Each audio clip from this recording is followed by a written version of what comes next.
ఈ safety methods అయితే మీరు పాటించండి. మన వంక ఎవ్వడో చూడడు.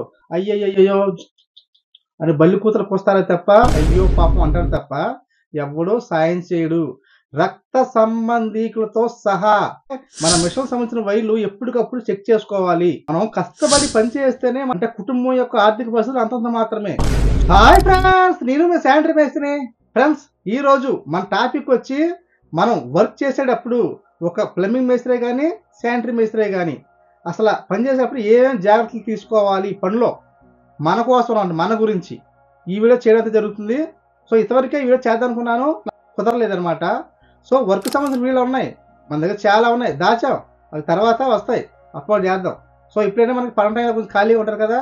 సో ఈ వీడియో మీకు జాగ్రత్తగా చూసి ఈ సేఫ్టీ మెథడ్స్ అయితే మీరు పాటించండి. ఎందుకు అంటే మనకి వర్క్ చేస్తున్నామంటే, వర్క్ చేయించుకుంటున్నారు అంటే కాళ్ళు చేతులు మనం బాగుంటేనే మనతో వాళ్ళకి పని అనమాట, వర్క్ చేయించుకుంటారు.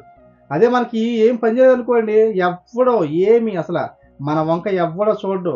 అయ్యయ్యయ్యో అని బల్లి కూతలు కూస్తారే తప్ప, అయ్యో పాపం అంటారు తప్ప ఎవ్వడూ సాయం చేయడు. రక్త సంబంధీకులతో సహా దయచేసి ఫ్రెండ్స్ ఇది గుర్తు పెట్టుకోండి. సో పని చేసేటప్పుడు జాగ్రత్తలు తీసుకోవాల్సినది వీడియో చెప్తాను, వీడియోని స్కిప్ చేయకుండా చూడండి.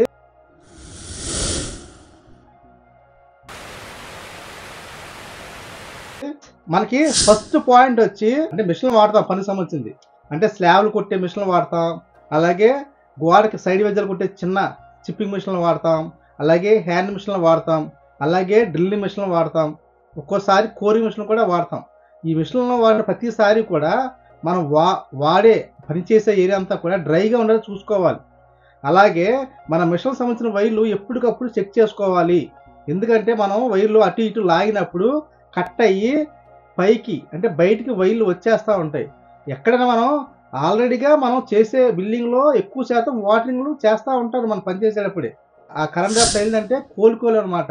మనం కష్టపడి పని చేస్తేనే అంటే కుటుంబం యొక్క ఆర్థిక పరిస్థితులు అంతంత మాత్రమే.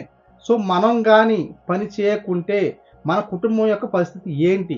మన భార్య పిల్లలు మన మీద ఆధారపడి తల్లిదండ్రులే కానీ ఒకసారి ఆలోచించండి. సో దయచేసి కరెంట్తో పనిచేసినప్పుడు కంగారు పడకుండా చేతికి బ్లౌజులు వాడండి. హ్యాండ్ మిషన్తో ఊసలు కట్ చేసినప్పుడు కళ్ళజోళ్ళు అయితే వాడండి, లేదా మనకి హెల్మెట్ టైప్ ఉంటాయి, కోవిడ్ టైంలో మనకు వచ్చాయన్నమాట ఏదో ఫేస్ మట్టికి అటువంటివి కానీ. అలాగే ఎండలో పనిచేసినప్పుడు టవల్ అయితే కట్టుకోండి. టోపీలు అనేది మనకి పెద్దగా యూజ్ కావు, చెమట ఎక్కువ పట్టినప్పుడు టోపీ అనేది ఎక్కువ పీల్చుకోదనమాట.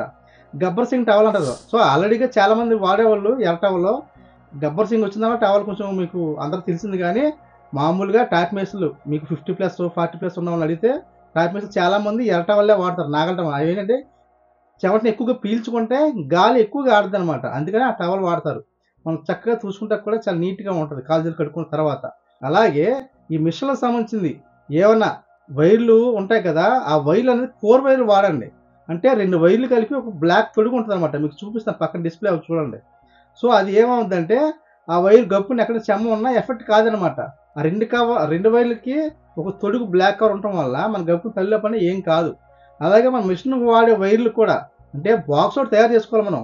5 స్టైల్కి సంబంధించింది ఒక సొంతంగా పనిచేసే వాళ్ళు ఈ 5 స్టైల్కి సంబంధించింది అంటే ఇంచుమించు ఒక 70 అడుగుల దాకా వైర్ తయారు చేసుకుని దానికి బాక్స్ తయారు చేసుకుంటాం కదా, ఆంట్లో మనం మిషన్ పెట్టుకుంటాం. మిషన్ కూడా వైర్ కూడా అది కూడా మామూలు వైర్ కాకుండా దానికి కూడా 4 వైరే వాడడం మంచిది. ఈ 2 స్టైల్లే కానీ 3 స్టైల్ బిల్డింగ్లే కానీ లేదా అపార్ట్మెంట్లే కానీ సో మనం పరందాల మీద అంటే కొంతమంది గుర్రాలు అంటారు కొన్ని చోట్ల, ఈ పరందాల మీద పని చేస్తున్నప్పుడు కర్రలో మనం ఎక్కి నుంచుంటున్నప్పుడు చెక్ చేసుకోవాలి, అవి గట్టిగా ఉన్నాయా లేదా అని చెక్ చేసుకోవాలి. అలా కట్టేటప్పుడు కూడా కంగారు పడకుండా నీట్గా నిదానంగా స్ట్రాంగ్గా ఒక తాడికి అవసరం ఇంకో తాడి ఎక్స్ట్రా వేసుకొని మనం కట్టుకోవాలి. ఇదైతే గుర్తుపెట్టుకోండి. ఎందుకంటే పైనుంచి మనకి కింద జరిగితే మన పరిస్థితి అంతే ఇక.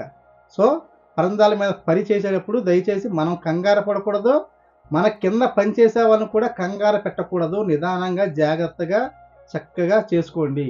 ఏమైనా స్పీడ్గా చేసుకుంటే మనకి నేల మీద కిందకు వచ్చినప్పుడు లేదా స్లాబ్ల మీద లోన చేసినప్పుడు చేసుకోవచ్చు. అలాగే కొన్ని చోట్ల మనకి ఈ సెకండ్ ఫ్లోర్లో బాత్రూమ్ కలెక్షన్ ఎప్పుడైనా కొన్ని చోట్ల పరందాలు తీసేస్తారు. అలా కలపాల్సి వచ్చినప్పుడు 2 నిచ్చెనలు యాడ్ చేయాల్సి వస్తుంది. సో ఆ నిచ్చెనని యాడ్ చేసేటప్పుడు కూడా చాలా స్ట్రాంగ్గా చెక్ చేసుకోవాలి మనం. అసలు ఆ నిచ్చెన ఎలా ఉంది, ఆ నిచ్చెనకు ఉండే అడ్డకర్రలు ఎంత గట్టిగా ఉన్నాయి, అవి చెక్ చేసుకొని ఆ రెండు ఓకే బలంగా ఉన్న తర్వాతే మనం అవి జాయిన్ చేసుకొని, మనం కూడా పైన స్టేర్లో ఏదైనా ఒక తాడు మనం నడుము కట్టుకోవడం లాంటివి చేసుకొని అప్పుడు మనం నిచ్చెన మీదకి ఎక్కడం అనేది మంచిది అనమాట.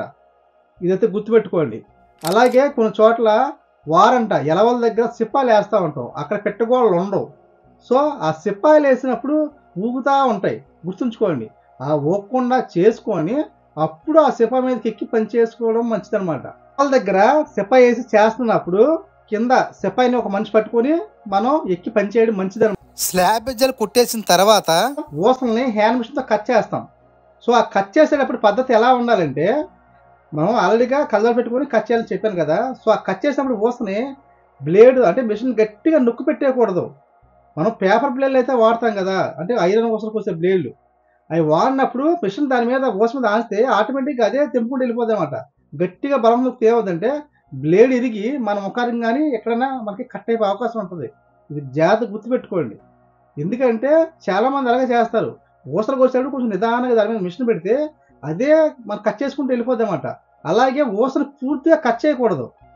పూర్తిగా కట్ చేయకుండా కొంచెం కొంచెం ఉండంగా ఆఫ్ చేసేయాలి. ఆఫ్ చేసి సుత్తి తీసుకుని కొట్టుకోవాలన్నమాట. మొత్తం కట్ చేస్తే ఏమవుతుందంటే మిషన్ కూడా ఈ బ్లేడు రాడ్ కట్ అవ్వగానే బ్లేడ్ ఆ రింగ్ మీద పడి ఇరిగిపోయి పిల్ల అయిపోద్ది అనమాట. ఇటుకట్టు ముక్కలు ఇరిగిపోతూ ఉంటాయి. మనం పరందాల మీద బెజ్జాలు కొట్టవలసి వచ్చినప్పుడు పెద్ద చిప్పింగ్ మిషన్లు వాడకూడదు అనమాట. అంటే 16 కేజీ ఉంటాయి కదా, ఆ 10 కేజీలు కానీ అటువంటివి వాడకూడదు. 5 కేజీలు కానీ లేదా 7 కేజీలు కానీ అంత మించి వాడకూడదు మన పరందాల మీద. ఎందుకంటే కింద గప్పుకున్నది జారినప్పుడు ఊపు అనేది పెద్ద మిషన్తో ఆపుకోలేం, చిన్న మిషన్తో ఆపుకోగలగవచ్చు అనమాట. సో పెద్ద మిషన్లు ఓన్లీ స్లాబ్ మీద ఒంగోని కొట్టుకునేలాగే చేసుకోవాలి, లేదా నేల మీద. అంతే తప్ప పరందాల మీద బయట పక్క కర్రల మీద కానీ ఈ గుర్రాల మీద సిపల మీద నిలబడి పెద్ద మిషన్లు ఎప్పుడు కొట్టకండి. ఓన్లీ 5 కేజీ కానీ 7 కేజీ మాత్రమే వాడండి. ఇన్స్టైల్ కానీ 3 స్టైల్ కానీ అపార్ట్మెంట్లు కానీ బయట సైడ్ మనకు వర్క్ చేసినప్పుడు, సో ఆ పరందాలు ఉండగానే మనం పైకి కిందప్పుడే మొత్తం డోర్లు కానీ ఏమైనా లీక్ అవుతున్నాయని పూర్తిగా చెక్ చేసుకున్న తర్వాతే మనం పని అయిపోయిందని నిర్ధారించుకోవాలి. ఒకవేళ మనం అలా చెక్ చేయకుండా పరందాలు తీసేసిన తర్వాత అయ్యో అక్కడ లీక్ అవుతుంది, ఇక్కడ డోర్ దగ్గర చుక్కలు పడతాయంటే తర్వాత మనం ఉయ్యాలలో వేసి ఆ ఉయ్యాల మీద దిగి పని చేయవలసి వస్తుంది అనమాట. ఫ్రెండ్స్ అలాగే మనం హ్యాండ్ మిషన్ వాడినప్పుడు గాలి అయితే కట్ చేస్తాం కదా, దుమ్ము బాగా వస్తుంది. అప్పుడు కంపల్సరీగా ముఖానికి మాస్క్ అయితే పెట్టుకోండి. హ్యాండ్ మిషన్ వాడేటప్పుడు స్విచ్ కట్ ఉందా లేదా చూసుకొని అప్పుడు ప్లగ్లో వైర్లు పెట్టుకోవడం మంచిది. ఈ హ్యాండ్ మిషన్కి పవర్ ఆఫ్ అంటే ఆన్ ఆఫ్ బటన్ ఆఫ్లో ఉందా లేదా జాగ్రత్తగా చూసుకోవాలి. అప్పుడు మనం స్విచ్ బోర్డులో వైర్లు పెట్టుకోవాలి. కరెంట్ మిషన్లతో పని చేస్తున్నప్పుడు చుట్టుపక్కల మనం చేసే మన మీద నీళ్లు పడకుండా ఉండాలి, చూసుకోండి. ఒక చోట ఏదైనా మోటార్ ఆన్ చేయగానే ట్యూబులు బెజ్జాలు పడిపోయి ఆ దారలాగా వచ్చి మన మీద పడతా ఉంటాయి. అప్పుడు మన కరెంట్ మిషన్లో పని చేస్తాం కాబట్టి మన ప్రమాదం జరిగే అవకాశం ఉంటుంది. ఇదైతే గుర్తుపెట్టుకోండి. అలాగే మన బయట పని చేసినప్పుడు వర్షాలు వస్తూ ఉంటాయి. సో అప్పుడు కూడా మనకి లోన మిషన్ పంపించేసి వెంటనే కనెక్షన్ తీసేసి మనం పని ఆఫ్ చేయడమే మంచిది. ఈ వీడియో మీరు ఏ ఊర్లో అయితే చూస్తున్నారో దయచేసి కామెంట్ బాక్స్లో ఆ ఊరి పేరు రాయండి. అసలు ఏ ఊర్లో మనం వీడియోలు ఎంతవరకు వెళ్తానో తెలుసుకోవాలనుకుంటున్నాను. ఫ్రెండ్స్ ఈ వీడియో ఎంతవరకు ఇప్పటి వరకు మీరు చూస్తుంటే ఈ వీడియోకి లైక్ చేయొచ్చు అంటే లైక్ చేయండి. అలాగే కొత్త వాళ్ళైతే సబ్స్క్రైబ్ చేసుకోండి. అలాగే మీ ఫ్రెండ్స్కి షేర్ చేయండి. షేర్ చేయదగ్గ వీడియో అనిపిస్తేనే. ఓకే బై ఫ్రెండ్స్, మనం వచ్చే వీడియో కలుద్దాం.